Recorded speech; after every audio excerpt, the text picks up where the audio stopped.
Mahaba po yung diskusyon ng Supreme Court dyan, makikita ho yan dun sa kaso, dun na lang ho sa isusumiti ko, mababasa po doon yung ine-emphasize ko na provisions. So in final, sabi ng Supreme Court, the Senate did not acquire jurisdiction to constitute itself as an impeachment court. And this decision is immediately executory. Ano ho ba ang ibig sabihin ng immediately executory? Ibig sabihin po nito na notwithstanding the filing of a motion for reconsideration by the House, the Supreme Court's decision is immediately executory, such that the MR will not stay the decision. Katulad po ng sinabi ko kanina, dun sa press briefing ng Supreme Court, after mag-file ng motion for reconsideration ang House of Representatives, inulit pa rin ng Supreme Court na immediately executory po ito. Ano ba talaga ang karapatan ng Supreme Court na makialam dito sa impeachment case na ito? Well, ito po yung tinatawag na judicial powers ng Supreme Court. The Constitution expressly grants judicial power to our Supreme Court. Article 8, Section 1 of the Constitution provides that judicial power includes the determination of whether or not there has been a grave abuse of discretion amounting to lack or excess of jurisdiction on the part of any branch or instrumentality of government. Sinabi po dito, any branch, kasama po dyan ang Senado. Pwedeng sabihin ng Supreme Court na may grave abuse ang Senado. Pwedeng sabihin yon. Pwede niya rin sabihin sa House yon. Pwede niyang sabihin sa kahit anong branch of government. Yan po ang nakasulat sa ating Constitution.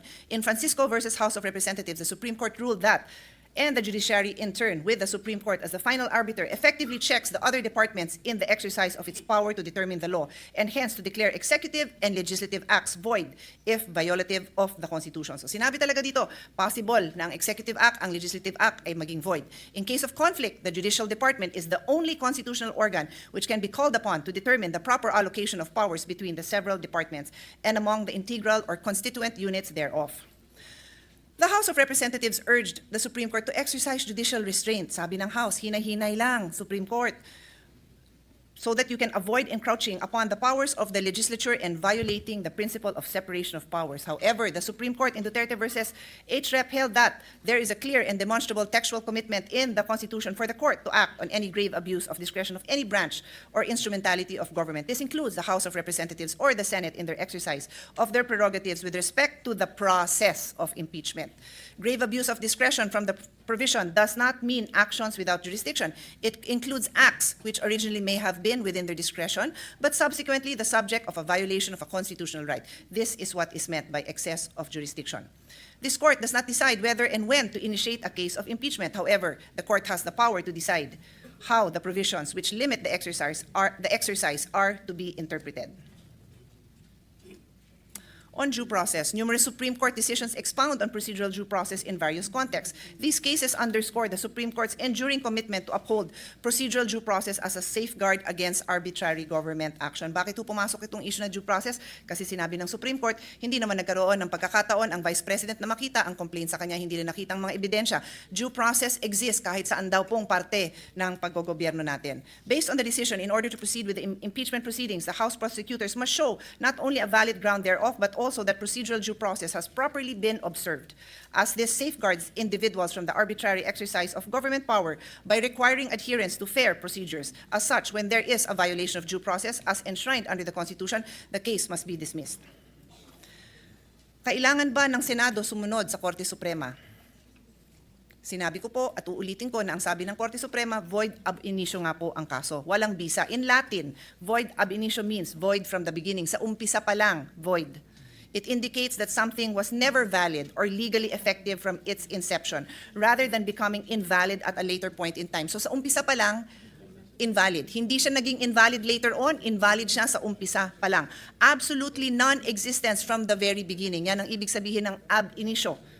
Null and void. It produces no rights, imposes no duties, and affords no protection. It has no legal effect. It is, in legal contemplation, inoperative, as if it has not been passed. As such, it cannot justify an official act taken under it. Yun po ang basihan ng aking desisyon. It cannot justify an official act taken under it. Hindi ho pwede nating pasukin. Gustuhin man natin alamin. Kapareho ho ako ng napakaraming kababayan natin na gusto nating alamin kung ano ba ang mga issue na to. Pero sabi ng Supreme Court, hindi ho natin pwedeng gawin yun. We have to follow the rules. At idadagdag ko, nang sinabi nga ng Supreme Court, ay ito ay immediately executory. Again, the decision stated the Senate did not acquire jurisdiction to convene itself as an impeachment court. As such, there is no constitutional authority to even convene as an impeachment court. I am a member of the Senate and I am a lawyer. I am bound by my solemn oath Nag-oath po tayo last week lang. Ang sabi dun sa oath, I will well and faithfully discharge to the best of my ability the duties of my position. Ginusto ko ba to? Do I want to be a judge here? Hindi po. Nung nag-aral po ako ng law, sabi ko, Lord, wag niyo akong gawing judge. I hate being a judge. Malambot po ang puso ko. Kung pwede, lahat innocent. Yun ho ang gagawin ko. Kasi napakahirap humusga ng ibang tao. But this is my solemn duty. It is my duty. I took an oath. And therefore, gustuhin ko man o hindi, I have to make a decision. And binabase ko ang aking desisyon kung ano ang sinabi ng Supreme Court. Yun naman po ang aming lawyer's oath. I do solemnly swear that I accept the honor, the privilege, duty, and responsibility of practicing law in the Philippines as an officer of the court in the interest of our people. I declare fealty to the Constitution of the Republic of the Philippines. Idudugtong ko yung oath na yon dun sa sinabi ng Supreme Court na kailangan sundin ang Constitution. At siya ho ang magpapaliwanag kung paano i-interpret ang Constitution. My duty as a senator and as a lawyer is to be guided by evidence, by the rule of law, and by the principles enshrined in our Constitution. For these reasons, Mr. President, I cast my vote as yes. Thank you.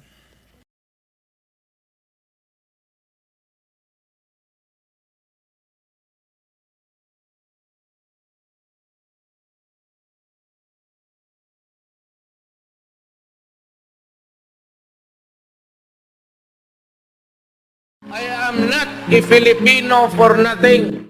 I did what I had to do. And whether you believe it or not, I did it for my country.